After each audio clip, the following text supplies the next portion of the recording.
The Voice Vista Podcast, venture by Pooja Prasoon. The Voice Vista Media House by Pooja Prasoon प्रस्तुत स्वास्थायू, स्वास्थ्य आपल्या दारी, health at home. आजच्या वेगवान जगात घरी बसून उच्च दर्जाची आरोग्य सेवा मिळवणं ही केवळ एक सुविधा नाही तर काळाची गरज आहे. एक्सपर्ट नर्सिंग केअर पासून सिनियर सिटीजन सपोर्ट पर्यंत, फिजिओथेरपी पासून होम लॅब टेस्ट पर्यंत, स्वास्थायू, हेल्थ ॲट होम तुमच्या दारात वैद्यकीय सेवा आणि रुग्णसेवा पोहोचवत आहे, ज्यामुळे आपल्या आणि आपल्या प्रियजनांच्या आरोग्याची काळजी घेणं सोपं होत आहे. या होम हेल्थ केअरच्या क्रांतीमागे आहे एक दूरदृष्टी असलेलं सेवाभावी नेतृत्व. Shrikant Joshi, CEO and founder, Swasthayu, health at home, Nashik. Shri Joshi यांना hospital sales and marketing, business development आणि रिलेशनशिप मॅनेजमेंट या विविध क्षेत्रांमध्ये 25 वर्षांहून अधिकचा अनुभव आहे. अनेक नामांकित कॉर्पोरेट हॉस्पिटल्समध्ये त्यांनी नेतृत्वाच्या जबाबदाऱ्या सांभाळल्यात. देशभरात 25हून अधिक सिंगल आणि मल्टी स्पेशालिटी हॉस्पिटल्स यशस्वीपणे लॉन्च आणि डेव्हलप करण्यात त्यांचा महत्त्वपूर्ण वाटा आहे. आता त्यांच्या अनुभवाची आणि दूरदृष्टीची जोड होम हेल्थ केअरमध्ये, जिथे प्रत्येक रुग्णाला त्याच्या घरीच उत्तम वैद्यकीय सेवा आणि रुग्णसेवा मिळणार आहे.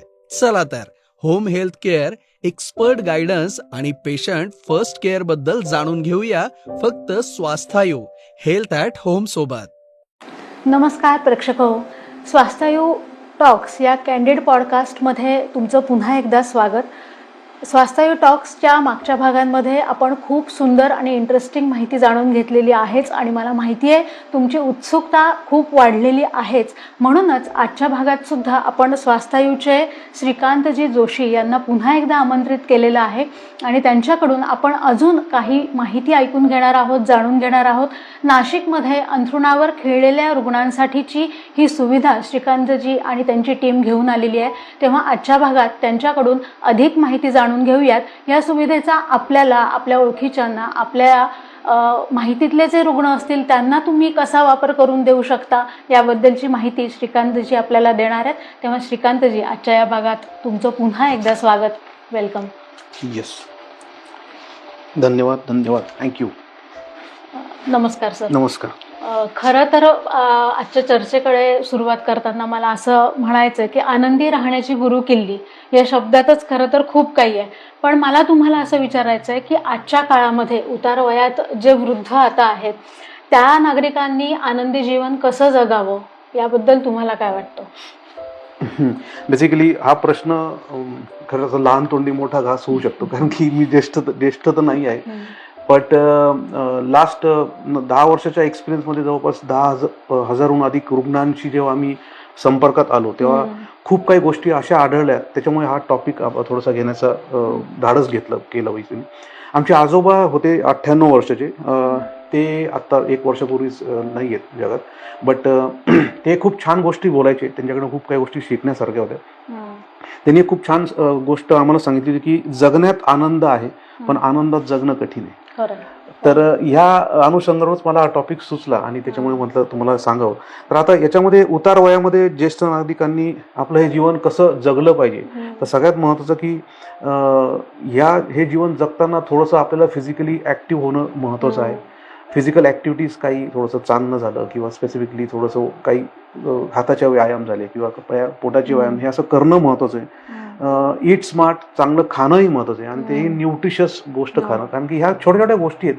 याचं जर गोष्ट आपण घेतली तर नक्कीच आपण चांगल्या पद्धतीत हे जीवन जगू शकतो. नंतर स्पेसिफिकली इमोशनल वेलबिंगवर फार महत्त्वाचं काम ज्येष्ठांना करणं गरजेचं आहे, कारण की बऱ्यापैकी जे आमचे रुग्ण आम्ही जे घरी ट्रीट करतो त्याच्यात बघितलं असतं त्यांचं इमोशनल वेलबिंगच संपलेलं आहे, कारण की त्यांच्याशी बोलणारं कोणी नाही आहे, ते एकटे आहेत. तर माझं इंटेन्शन की ह्या आजच्या ज्येष्ठांनी कुठेतरी सोशल होणं, संघामध्ये येणं, क्लब्समध्ये येणं हे फार महत्त्वाचं आहे.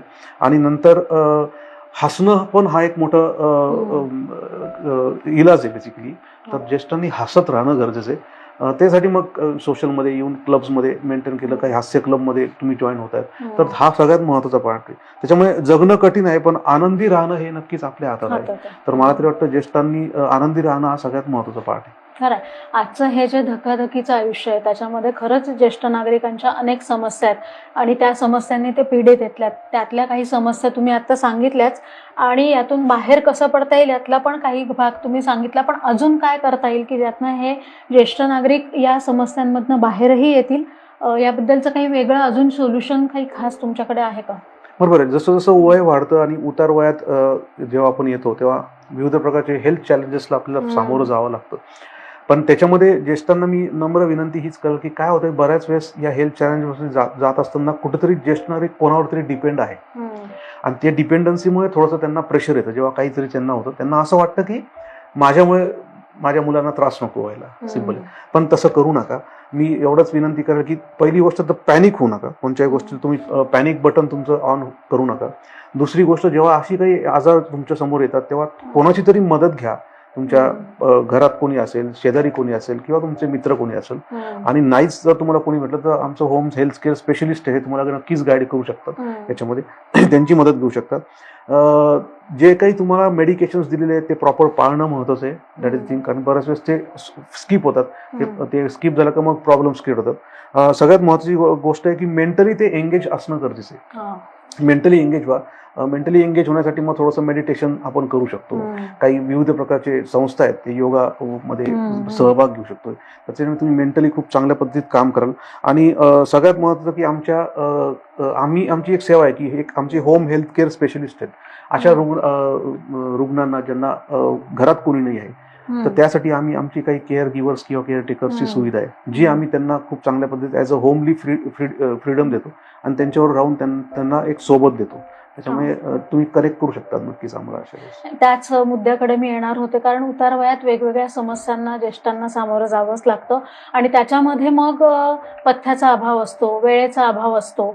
या सगळ्यामध्ये तुमच्याकडून योग्य उपचार मिळण्यासाठी अजून काय तुम्ही सुविधा देता किंवा काय मदत होते?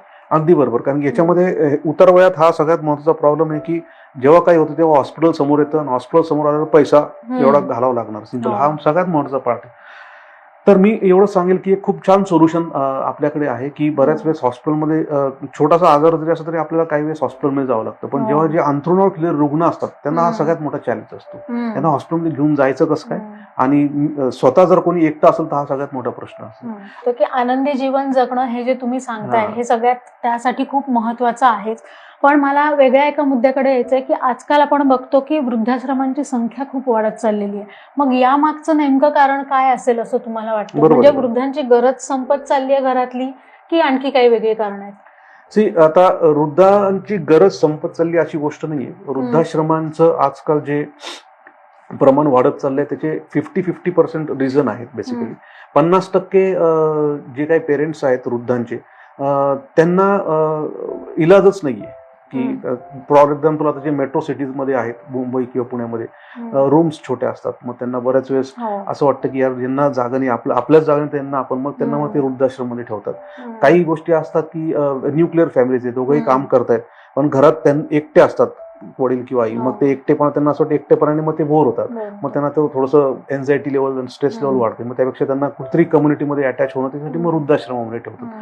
हा एक समाज आहे. आणि 50% काही लोक आहेत ज्यांना कदाचित त्रास होत असतो घरात ज्येष्ठांचा. मग तो पण एक पार्ट आहे जो तिकडे ठेवू शकतात. तर त्याच्यामुळे वृद्धाश्रमाची संख्या वाढते. तर याचे दोन्ही रिझन्स आहेत. एक पॉझिटिव्ह रिझन्स पण आहे, निगेटिव्ह रिझन्स पण आहे. पण तोच एक पार्ट आहे की हा सगळ्यात महत्त्वाचा पार्ट. श्रीकांतजी, ही जी खूप सुंदर कन्सेप्ट तुम्ही काम करत आहात या कन्सेप्टवर आणि खूप महत्वाची आहे. आजच्या काळामध्ये जे काम तुम्ही करताय ते खरंच खूप महत्वाचं आहे. पण हे तितकं सोपं पण नाहीये आणि हे एकट्याचं काम पण नाहीये. त्यासाठी खरंच अनेक हातांची गरज असते.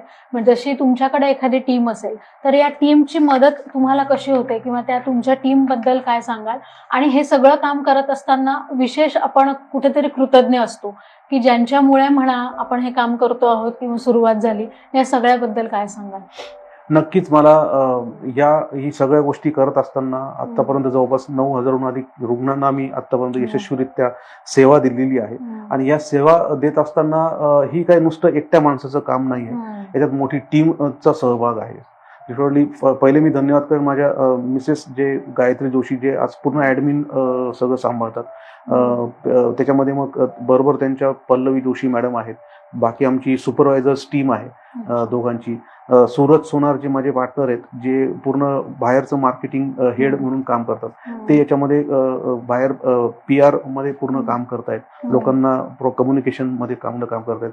मी या सगळ्या टीमचं खरंच धन्यवाद व्यक्त करेल, कारण की या टीममुळे होत नाही simply.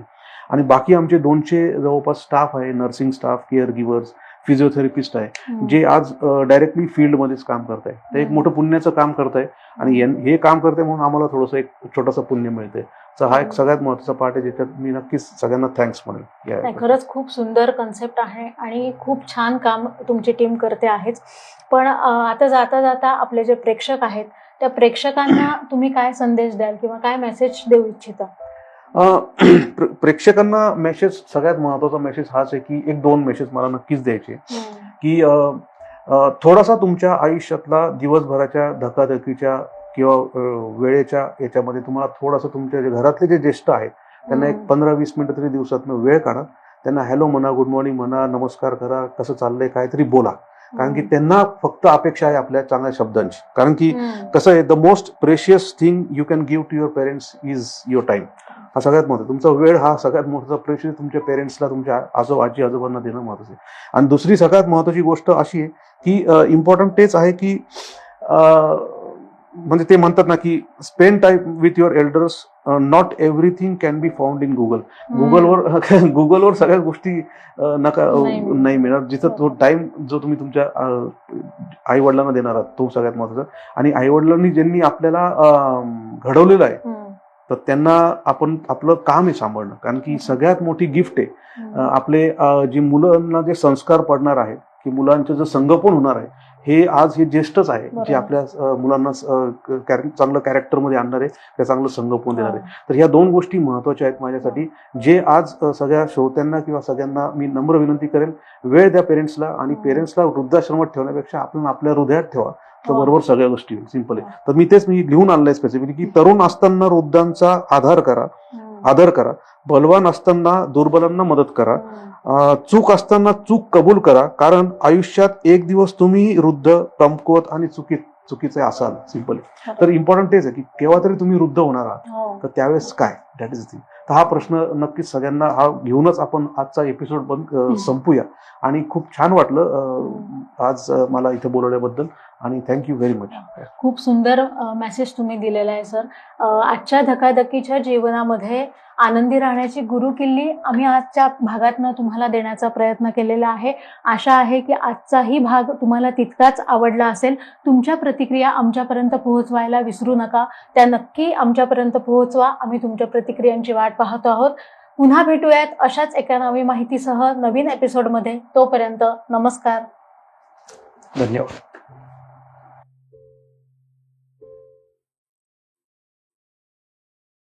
Thank you for tuning into the voice vista podcast. आप और भी इंटरेस्टिंग शो सुन सकते हैं thevoiceVista.in पर. ये शो कॉन्सेप्चुअलाइज किया है पूजा प्रसून ने, प्रोड्यूस किया है द वॉइस विस्टा ने. गेस्ट कोऑर्डिनेशन में हमारे साथ रही सुनीता जी चौहान. डिजाइन किया है टीम क्रिएटर्स डेन ने. साथ ही एडिटिंग और प्रोडक्शन के लिए धन्यवाद टीम लर्निंग बी को. प्रोमो वॉइस दिया है राहुल ढोले ने. लाइक, फॉलो और सब्सक्राइब करना ना भूले.